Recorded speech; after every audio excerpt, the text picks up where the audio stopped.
وہ اپنے اہل خانہ کے ساتھ ہوں گے. گزشتہ روز لاہور ہائی کورٹ میں چیف جسٹس امیر بھٹی صاحب کی عدالت میں عمران ریاض خان صاحب کی بازیابی کے حوالے سے بڑی مفصل عدالتی کارروائی ہوئی. ڈی پی او سیالکوٹ کو عدالت کی جانب سے یہ حکم دیا گیا کہ آپ مختلف ایجنسیز سے رابطہ کیجیے اور ان سے پوچھیے کہ کیا وہ عمران ریاض خان صاحب کی بازیابی کے حوالے سے اپنا کردار ادا کرنے کے لیے تیار ہیں یا نہیں. اور ڈی پی او صاحب نے عدالتی وقفے کے بعد عدالت میں آ کر اس بات کی وضاحت کی کہ تمام خفیہ ایجنسیز، چاہے وہ سویلین ایجنسیز ہیں چاہے وہ عسکری ایجنسیز ہیں، وہ اس سلسلے میں اپنی تمام تر ٹیکنیکل سپورٹ، اپنی معاونت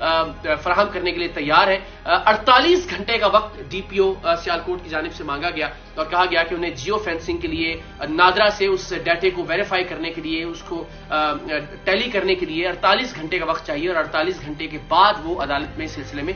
تمام تر حقائق اور تفصیلات پیش کر سکیں گے. جو سی سی ٹی وی فوٹیج چلائی گئی، آپ تک یہ خبر پہنچ گئی کہ اس پر کسی طرح کی بھی ٹائم یا ڈیٹ کی سٹیمپ نہیں تھی. سو یہ بھی ایک طرح سے ایک بدنیتی بظاہر دکھائی دیتی ہے کہ جیل سے جب عمران ریاض خان صاحب کو رہا کیا گیا اور اس کے بعد 3 افراد جو کہ نقاب میں تھے، جنہوں نے اپنے چہرے ڈھانپے ہوئے تھے، وہ انہیں لے کر گئے. اور یہ بھی اس سی سی ٹی وی سے واضح ہو گیا کہ وہ ایسا نہیں لگ رہا تھا کہ اپنی مرضی سے ان لوگوں کے ساتھ جا رہے ہیں. سو یہ وضاحت ہو گئی لاہور ہائی کورٹ کے چیف جسٹس صاحب کے کورٹ میں کہ انہیں زبردستی اغوا کیا گیا ہے. سو اب معاملہ یہ کہ ان کی بازیابی کی جانب کس طرح سے آگے بڑھنا ہے. سو الحمدللہ یہ بڑی خوش آئند بات ہے کہ ملک کی تمام خفیہ ایجنسیوں نے اپنی معاونت، اپنی مدد رینڈر کرنے کا فیصلہ کیا اور اس بات کا یقین بھی دلایا. لیکن ایک بڑی اہم ڈیولپمنٹ جو اس معاملے میں ہوئی وہ یہ کہ ایس ایچ او کو معطل کیا گیا تھا لاہور ہائی کورٹ کی جانب سے، کہ جنہوں نے انیشلی عمران ریاض خان صاحب کو گرفتار کیا تھا اور پھر بعد ازاں پولیس نے کہا کہ جی ہمیں تو اندازہ ہی نہیں ہے کہ عمران ریاض خان صاحب کہاں چلے گئے، زمین کھا گئی یا آسمان نکل گیا. تو عدالت نے اس ایس ایچ او کو معطل کیا، لیکن بعد ازاں حکومت کی درخواست پر، حکومت کی ریکویسٹ پر اس ایس ایچ او کو دوبارہ بحال کر دیا گیا. حکومت کا موقف یہ تھا کہ اگر یہ ایس ایچ او معطل ہوتے ہیں، ان کی جگہ کوئی اور آتا ہے، چارج لیتا ہے، تو شاید عمران ریاض خان صاحب کی جو تحقیقات ہیں وہ اس طرح سے آگے نہیں بڑھ پائیں گی. سو ایس ایچ او صاحب کو دوبارہ ان کی پوسٹ پر بحال کر دیا گیا. سو ابھی تک کسی کے خلاف کارروائی نہیں کی گئی ہے اس سارے معاملے کے اندر، یعنی اگر کسی کے خلاف کارروائی ہوئی بھی ہے تو اس کارروائی کو ریورس کر دیا گیا ہے. بہرحال اگین میں یہ کہوں گا کہ ہمیں اس وقت اس بات سے کوئی غرض نہیں ہے کہ کون معطل ہوتا ہے، کون اپنی سیٹ کے اوپر موجود ہے، کس نے کیا کیا، آئندہ کون کیا کر. اس وقت ایک کنسرن ہے اور وہ کنسرن یہ ہے کہ عمران ریاض خیر و عافیت سے اپنے گھر واپس پہنچ جائیں. اس کے علاوہ کوئی اور ترجیح نہیں ہونی چاہیے، کوئی اور گفتگو نہیں ہونی چاہیے، کوئی اور پرائرٹی نہیں ہونی چاہیے. سب کی پرائرٹی یہ ہونی چاہیے کہ اس وقت سیفٹی زیادہ امپورٹنٹ ہے عمران ریاض خان صاحب کی، زندگی زیادہ اہم ہے عمران ریاض خان صاحب کی. اختلاف کرنے کو واقعتاً ایک عمر پڑی ہے. میں بار بار یہ پچھلی ویڈیو میں بھی اس بات کا اعادہ کر گیا کہ انشاءاللہ العزیز جیسے عمران ریاض خان صاحب واپس آئیں گے، ہم دونوں بھائی بیٹھیں گے، بیٹھنے کے بعد وہیں سے شاید اختلاف رائے کے سلسلے کو دوبارہ شروع کریں اور ان سے ان کی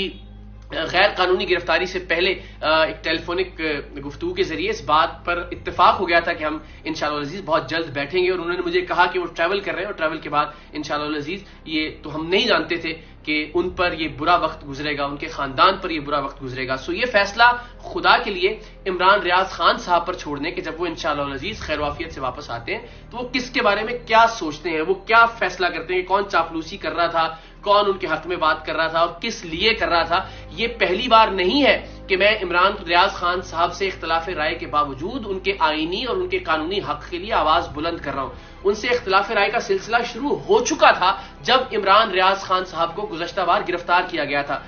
آپ سب جانتے ہیں. اور یہ عمران ریاض خان صاحب کی مہربانی ہے کہ انہوں نے دوران حراست اگر کسی ایک شخص کو فون کیا تو وہ میں تھا، اور مجھے فون کر کے عمران ریاض خان صاحب نے یہ بتایا کہ وہ داڑھی جو ان کی بڑھی ہوئی تھی دوران حراست اس کی کیا وجہ ہے،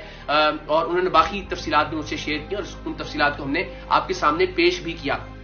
پچھلی بار جب عمران ریاض خان صاحب گرفتار ہوئے تھے ہم اس وقت بھی مخالف آرا رکھتے تھے، اس وقت بھی میں اپنی اختلاف رائے کا اظہار ٹویٹر پر متعدد مرتبہ کر چکا تھا، لیکن اس کے باوجود میری یوٹیوب کی ویڈیوز بھی موجود ہیں جو میں نے عمران ریاض خان صاحب کی گرفتاری کے خلاف کی، میرے ٹویٹس بھی موجود ہیں جو کہ ان کی گرفتاری کی کوششوں سے پہلے ان کوششوں کی مذمت کے حوالے سے کیے گئے اور پھر ان کی گرفتاری کے بعد ان کی گرفتاری کی مذمت کے حوالے سے کیے گئے. لیکن اس وقت تو ہم ایک بہت ہی بنیادی حق کی بات کر رہے ہیں اور وہ بنیادی حق ہے کورٹ کے سامنے پروڈیوس کیا جانا کسی بھی شخص کا، عدالت کے سامنے پیش کیا جانا کسی بھی شخص کا، قانونی کارروائی سے آئین اور قانون کے ضابطوں کے مطابق کسی شخص کو گزارنا، بجائے اس کے کہ اس کو اس طرح سے اغوا کر لیا جائے، ایک طرح سے خنڈا گردی کی جائے. تو اس وقت میں سمجھتا ہوں کہ پوری قوم کو، تمام پاکستانیوں کو اس بات پر متفق ہونا چاہیے کہ عمران ریاض خان صاحب کو عدالت کے سامنے پیش کیا جانا چاہیے. میں پھر کہوں گا، آپ عمران ریاض خان صاحب کے بدترین نظریاتی مخالف بھی ہیں تو بھی یہ بات یاد رکھیے کہ کبھی نہ کبھی کوئی نہ کوئی بات آپ کی بری لگ سکتی ہے ان قوتوں کو جن قوتوں نے عمران ریاض خان صاحب کو اس وقت غیر قانونی حراست میں رکھا ہوا ہے. کل آپ کے ساتھ بھی یہ سلوک کیا جا سکتا ہے، کل آپ کے بچے بھی آپ کی شفقت سے محروم ہو سکتے ہیں، کل آپ کی فیملی بھی آپ کی موجودگی سے محروم ہو سکتی ہے. اس ایک نقطے پر پوری قوم کو متحد ہونا چاہیے کہ چاہے آپ ان کے مخالف ہیں، چاہے آپ انہیں مجرم سمجھتے ہیں، چاہے آپ انہیں ہیرو سمجھتے ہیں، دونوں صورتوں میں اس بات پر فوکس ضرور کیجئے، اس بات پر زور دیجئے کہ عمران ریاض خان صاحب کے خلاف قانونی کارروائی کی جائے، انہیں عدالت میں پیش کیا جائے اور عدالت پھر ان کے مستقبل کا فیصلہ کرے. اللہ تعالیٰ انہیں اپنی امان میں رکھے، اپنے حفظ و امان میں رکھے اور خیر و عافیت کے ساتھ انشاءاللہ العزیز جلد ہم انہیں ان کی فیملی کے ساتھ دیکھیں. اور پھر انشاءاللہ العزیز میں نے جس طرح کہا کہ وہ ایک جو تلخ و شیریں ہمارا اختلاف ہے، جو چھوٹا سا جھگڑا ہے اور لڑائی ہے، انشاءاللہ العزیز اسے ہم بعد میں دیکھتے رہیں گے. اس وقت آپ سب لوگ بس یہ دعا کیجئے کہ پروردگار عمران ریاض خان صاحب کو اپنے حفظ و امان میں رکھے، وہ بہت جلد اپنے بچوں کے درمیان ہوں، اپنے والد کے ساتھ ہوں، اپنی اہلیہ اپنے بھائیوں کے ساتھ ہوں، اور صرف اور صرف سب لوگ اس بات پر زور دیں، صرف اور صرف اس بات پر فوکس کریں کہ کوئی بھی پاکستانی غیر قانونی حراست میں نہیں ہونا چاہیے، چاہے اس نے کوئی بھی جرم کیا ہے آپ کے نزدیک. پھر دہراؤں گا، چاہے وہ آپ کے نزدیک مجرم ہے، چاہے وہ آپ کے نزدیک ہیرو ہیں، لیکن یہ ان کا آئینی اور قانونی حق ہے کہ انہیں عدالت میں پیش کیا جائے. اور اس وقت ہمیں صرف اور صرف اس حق پر بات کرنی چاہیے، باقی تمام باتوں کو ہمیں اٹھا رکھنا چاہیے ان کی رہائی کے بعد پر. تو انشاءاللہ العزیز جیسے ہی وہ رہا ہوں گے ہماری ملاقات بھی ہوگی اللہ تعالیٰ نے چاہا، اور پھر اس نوک جھوک کو ہم آگے بڑھائیں گے. لیکن اس وقت میری دل سے یہ دعا ہے کہ اللہ تعالیٰ ان کو صحت اور تندرستی کے ساتھ اپنے خاندان میں، اپنی فیملی میں واپس لے کر آئے. اور آپ سب لوگوں سے بھی یہ التماس کہ آپ بھی ان کے لیے یہی دعا کیجئے. پاکستان زندہ باد.